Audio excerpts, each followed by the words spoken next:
2050 में सोचिए, Indian students space में माइनिंग सीख रहे होंगे, इंडियन साइंटिस्ट एस्ट्रॉइड पे रिसर्च कर रहे होंगे और ई कॉमर्स पे लिखा होगा फ्रेश गोल्ड फ्रॉम मार्स 499 पर केजी ओनली।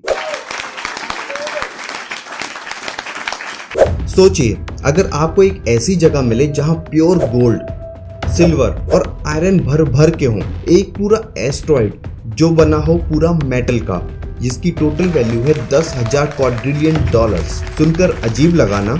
मुझे भी लगा था, लेकिन इस एस्ट्रॉइड को ढूंढ निकाला है नासा ने साइके मिशन के जरिए। Study meteorites. I love meteorites, understanding these rocks and the places they come from. लेकिन इससे इंडिया को क्या फायदा? क्या इसरो भी स्पेस माइनिंग करेगा? और क्या एक दिन गोल्ड 500 रुपए किलो मिलेगा? चलिए समझते हैं।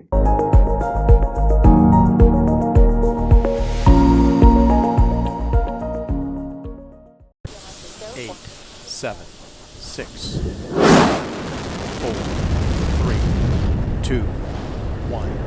नासा ने अक्टूबर 2023 में लॉन्च किया एक मिशन जिसका नाम है साइके मिशन। इसका टारगेट है एक एस्ट्रॉइड 16 साइकी जो मार्स और जुपिटर के बीच में कहीं घूम रहा है। इसका साइज गोवा जितना बड़ा, 226 किलोमीटर चौड़ा, और खास बात ये एस्ट्रॉइड आइस या वाटर का नहीं, पूरा का पूरा मेटल का बना हुआ है और शायद थोड़ा गोल्ड भी। ये किसी टाइम पे एक प्लेनेट के कोर का हिस्सा था, बिलियंस ऑफ ईयर्स पहले।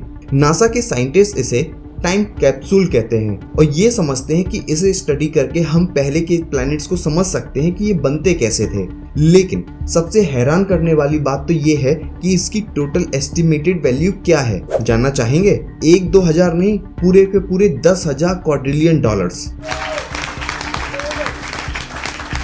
मतलब दुनिया की पूरी इकोनॉमी जितनी भी है उससे भी कहीं ज्यादा। सोचिए, अगर इस एस्ट्रॉइड का सिर्फ 1% भी हम अगर माइनिंग कर पाए तो पूरी की पूरी दुनिया की इकोनॉमी ही बदल जाएगी। और अगर ऐसा हुआ तो ये भी हो सकता है कि गोल्ड हमें सिर्फ 500 रुपए किलो भी मिल जाए। Sounds crazy, right? पर ये रियलिटी भी बन सकती है। लेकिन अब बात करते हैं इंडिया की। जब नासा साइके मिशन लॉन्च कर रहा था उसी वक्त इसरो ने भी चांद पे सॉफ्ट लैंडिंग की और दुनिया को सरप्राइज कर दिया। अब इसरो गगनयान मिशन के जरिए ह्यूमंस को स्पेस में भेजने की तैयारी कर रहा है और फ्यूचर में इसरो भी एस्ट्रॉइड माइनिंग, डीप स्पेस और एक्सप्लोरेशन जैसे मिशंस में हाथ आजमाएगा। इसरो के साइंटिस्ट तो रेडी हैं, उन्होंने बोला भी है भारत भी स्पेस इकोनॉमी का एक बड़ा हिस्सा बनने वाला है। अगर इंडिया स्पेस माइनिंग में एंट्री कर लेता है तो दुनिया भर के मेटल्स भारत के पास भी होंगे। इमेजिन करिए, इंडियन कंपनीज एस्ट्रॉइड से गोल्ड, प्लेटिनम, आयरन भी ला रही होंगी। लेकिन सब कुछ इतना सिंपल नहीं है। अगर एस्ट्रॉइड से इतना गोल्ड ले आए तो गोल्ड रेयर नहीं रहेगा, उसकी वैल्यू घट जाएगी और रिच और पुअर जैसा कुछ होगा ही नहीं। ये अच्छी बात तो है, लेकिन पर उसके साथ साथ जो इकोनॉमी, जॉब्स, करेंसी, सब स्ट्रक्चर चेंज हो सकता है। यानी ये डिस्कवरी मैनकाइंड के लिए एक अच्छी बात भी हो सकती है, एक बहुत बुरी डिजास्टर भी ला सकती है साथ में। आप क्या सोचते हो? गोल्ड हर किसी के पास होना चाहिए तो क्या दुनिया इससे बेटर हो जाएगी?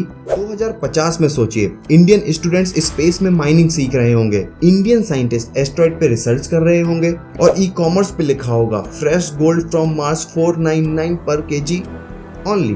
ये ड्रीम नहीं, ये पॉसिबिलिटी है। और अगर हम आज से ही तैयारी शुरू कर दें तो कल इंडिया भी बन सकता है स्पेस सुपर पावर। दोस्तों, नासा का साइके मिशन फ्यूचर का एक दरवाजा है और इंडिया भी उस दरवाजे के बेहद करीब खड़ा है, बिल्कुल तैयार और फाइट करने के लिए। अगर आप चाहते हो इंडिया भी एक ऐसा ही सुपर पावर देश बने तो कमेंट करके जरूर बताएं। वीडियो पसंद आया तो इसे लाइक, शेयर और सब्सक्राइब करें और जुड़े रहिए हमारी चैनल से और देखते रहिए अंडर द साइंस।